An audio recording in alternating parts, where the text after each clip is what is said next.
Empresários, artistas, banqueiros, petistas e tucanos assinaram uma carta em defesa da democracia e do processo eleitoral brasileiro. A manifestação ocorre dias após o presidente Jair Bolsonaro ter falado sobre a lisura do processo eleitoral em encontro com embaixadores de cerca de 40 países. O texto foi escrito por ex-alunos da Faculdade de Direito da USP, além de entidades e representantes da sociedade civil. A carta, que será lançada em um evento na USP no dia 11 de agosto, diz, entre outros temas, que nossas eleições com o processo eletrônico têm servido de exemplo no mundo.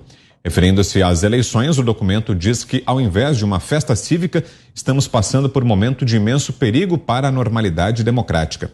Pessoas como Chico Buarque, Walter Casagrande, Fábio Barbosa, Carlos Aires Brito, Celso de Mello, Pércio Arida, Pedro Moreira Salles, Natália Dias, Raí e Arnaldo Antunes assinam a carta. Agora há pouco, durante participação da Convenção do Progressistas, nesta quarta-feira, o presidente rebateu e disse que sua ala não precisa de cartinha para defender a democracia e cumprir a Constituição. Todos têm espaço nesse Brasil. Vivemos num país democrático, defendemos a democracia, não precisamos de nenhuma cartinha para falar que defendemos a democracia, que queremos cada vez mais nós cumprir e respeitar a Constituição. Não precisamos, então, de apoio ou sinalização de quem quer que seja para mostrar que o nosso caminho é a democracia, é a liberdade, é o respeito à Constituição. José Maria Trindade, e aí, Zé, o que achou dessa resposta do presidente Bolsonaro e também das falas que trouxemos antes do ex-presidente Lula em relação a essa possibilidade de ataques à democracia, Zé? Pois é, olha, Vitor, o presidente Jair Bolsonaro fala com razão. Veja bem, se existe uma liberdade, não há por que pedir liberdade. Só se roga por liberdade quem está sendo preso, né?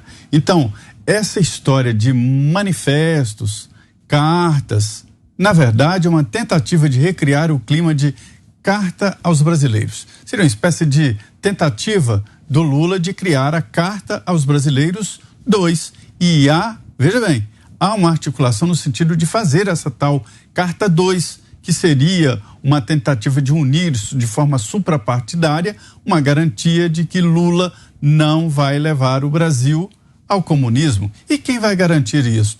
Na verdade, isto aí é campanha política. O que eles estão fazendo é uma tentativa de amedrontar o país e dizer o seguinte, que nós estamos prestes a uma ruptura constitucional. E quem faria essa ruptura? Um presidente que fala a todo instante em liberdade, liberdade de imprensa e a liberdade nossa de cada dia, né? Então, é uma incoerência nisso aí. Essas cartas e tudo isso aí é um discurso político no sentido de que nós estamos lutando contra a ditadura. Que ditadura? Onde eles estão vendo esses esqueletos? Onde eles estão vendo esses fantasmas, né? É discurso político, uma tentativa exatamente de levar as pessoas a acreditarem que existe uma ameaça. Não existe nenhuma ameaça. O Brasil está funcionando. Tanto é assim que o Supremo pode mandar prender e o presidente pode criticar quem mandou prender de forma injusta. É assim que funciona. Vitor, sobre o Ministério da Defesa, o ex-presidente Lula, quando fala em controle civil das Forças Armadas, repete o que disse ontem aqui em Brasília o secretário de Defesa dos Estados Unidos.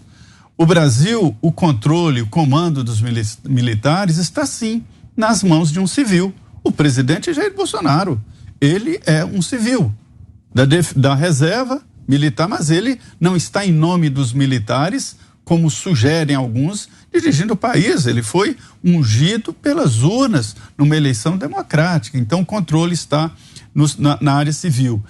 O primeiro comandante das Forças Armadas, né, o primeiro-ministro da Defesa Militar, veio no governo do presidente Michel Temer, o Silva e Luna. O general Silva e Luna foi o primeiro militar comandante das Forças Armadas Geral, que é o Ministério da Defesa, o ministro da Defesa.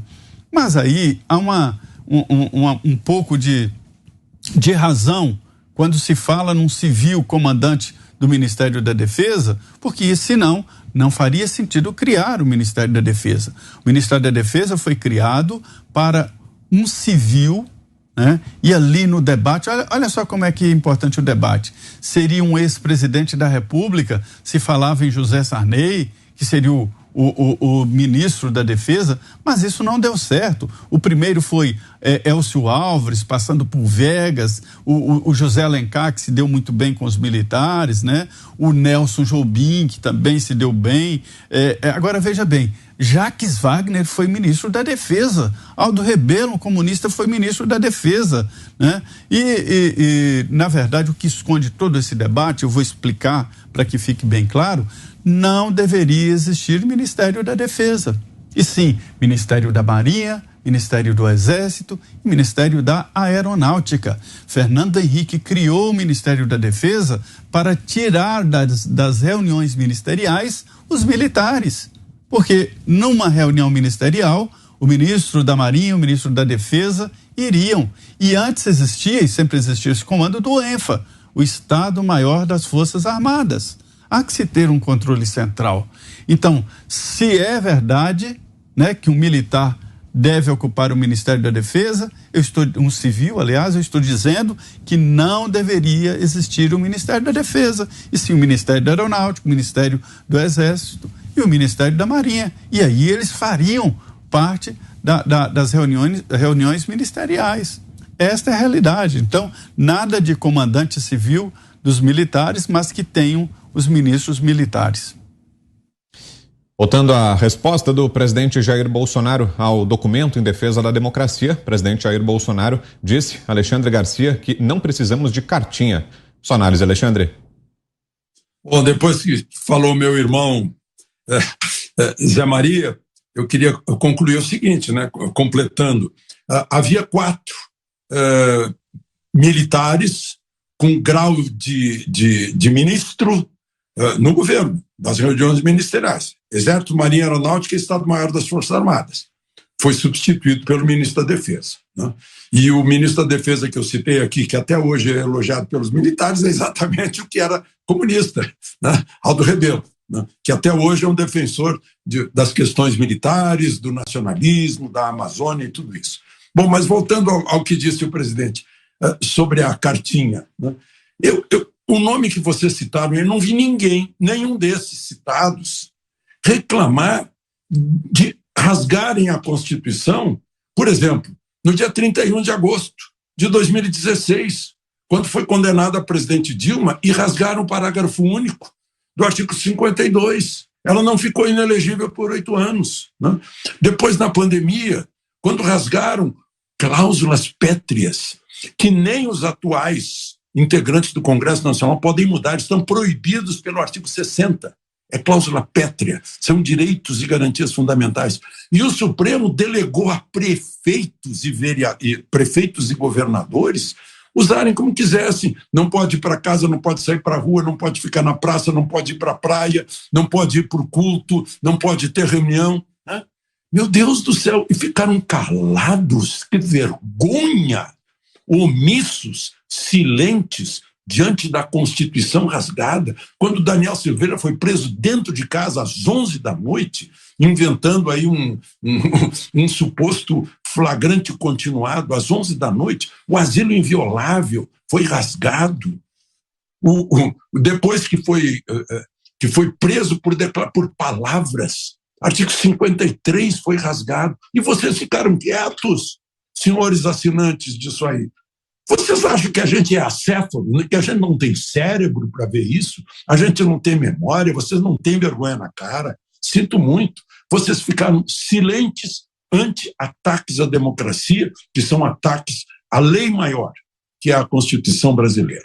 Sinto muito. É revoltante. Eu, como cidadão brasileiro, que estou aqui nesse país desde novembro de 1940, fico revoltado com isso. Augusto.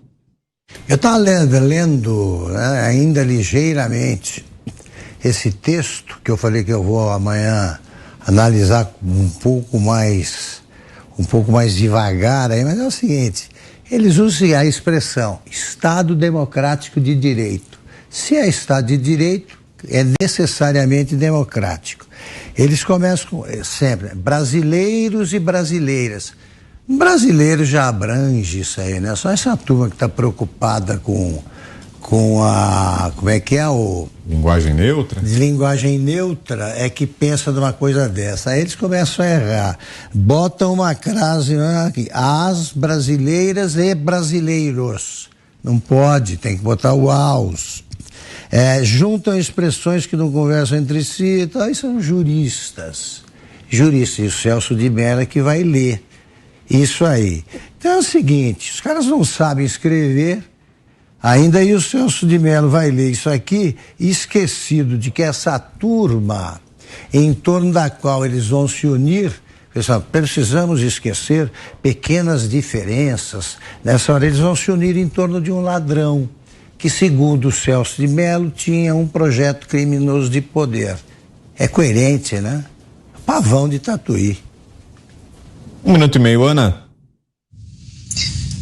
Boa noite, querido Alexandre Garcia. Olha, o presidente Bolsonaro toca num ponto muito importante desse debate, né, quando ele diz não precisamos de cartinha em favor da democracia, porque quem precisa dessas cartinhas, né, em 2018 também tivemos a cartinha, alguns atletas assinaram, cantores, artistas, né? Precisamos salvar a democracia, e é a mesma ladainha, né? As platitudes todas aí, a retórica chamuscada aí de rede social, porque quem não tem proposta de governo, proposta decente, precisa de cartinha, precisa de palanque político travestido de CPI, travestido de preocupação com a saúde dos brasileiros. Quem não tem proposta precisa de suásticas falsas, né? Lembram dela? Quem não tem proposta precisa de cartinha e de falácias aí que são empurradas diariamente pela velha imprensa. Então é isso. É por isso que eles precisam cercear o debate, que eles precisam censurar as redes, colocar projetos de lei que coloquem a mordaça na população, porque eles não têm propostas decentes, propostas aí, não têm argumentos, não têm propostas decentes para o real progresso do país, né, a independência social, econômica e intelectual do cidadão. Acho que o maior pesadelo dessa gente que fica escrevendo cartinha, né, e dizendo que o presidente é genocida, é fascista, isso é um tremendo desrespeito às reais vítimas, né, da história desses regimes totalitários, é porque essa gente não tem argumento, essa gente tem pavor. O pior pesadelo é o brasileiro, o cidadão com independência intelectual. E o brasileiro está nesse caminho da independência intelectual, como o presidente Bolsonaro mencionou no discurso dele no domingo, né? Nós queremos tirar o Estado da vida de vocês, das costas de vocês. E não pode. Para essa gente que fica preocupada em escrever cartinha, é escrever cartinha para mostrar uma falsa tolerância e uma falsa preocupação, quando na verdade querem o povo de joelhos, com um Estado grande, inchado e tomando conta de todos os setores da vida do brasileiro. 1 minuto e meio, Fiuza. Olha, boa noite, Alexandre Garcia. Esses personagens, eles estavam loucos para o presidente mandar prender o cineasta que fez um filme simulando o assassinato dele. Um negócio de enorme gravidade, porque isso é uma incitação, isso é um ataque à instituição da presidência da República. Então, esses falsos libertários, eles sonham todas as noites que o Bolsonaro mande prender. Só que quem manda prender é o STF, o Bolsonaro não mandou prender ninguém. Né? A gente tem uma análise fria aqui, a gente critica o que está errado, mas a gente pergunta a esses personagens onde estão os atos antidemocráticos do governo federal? Onde estão? Onde está a falta de liberdade? Reformas negociadas com o parlamento? Eu quero lembrar que boa parte desses signatários aí estava assinando manifesto, me engana que eu gosto, em favor da Dilma Rousseff, dizendo que o impeachment, o processo de impeachment era golpe. Olha a noção de golpe que esses personagens têm. Agora, tem uma mudança aí, eu acho que tem mais banqueiro. Nessa lista aí tem mais banqueiro. Eu lembro, por exemplo, da leitura do Vitor, do nome do Pércio Arida. Eu fico perguntando, Pércio Arida, um dos autores do Plano Real, está assinando esse manifesto de mentira, fingindo que o presidente da República prepara um golpe. Senhor Pércio Arida, a pergunta é a seguinte: o que o senhor tem contra o aprimoramento da segurança eleitoral? O que o senhor tem contra o aumento da transparência do processo eleitoral, que foram as coisas que eu acho que o presidente, alguns dos seus apoiadores pediram? E o que o senhor acha de um Supremo Tribunal Federal fazendo política e não permitindo, por exemplo, acesso de advogados a processos? O senhor Pércio Arida acha que isso é democracia? Acha que isso é exemplo de democracia? Então, evidentemente que é um ajuntamento aí de gente que não quer mais democracia. Vamos falar a verdade, vocês não querem mais esse negócio do povo ir para a rua numerosamente e votar em massa em alguém que ele quer que o represente. Vocês não gostam mais disso. Vocês sonham com a democracia de gabinete, com as facilidades, com as fundações, com as big isso e as big aquilo. É nisso que vocês estão, com isso que vocês estão sonhando. E a população está vendo, está enxergando o movimento de cada um de vocês.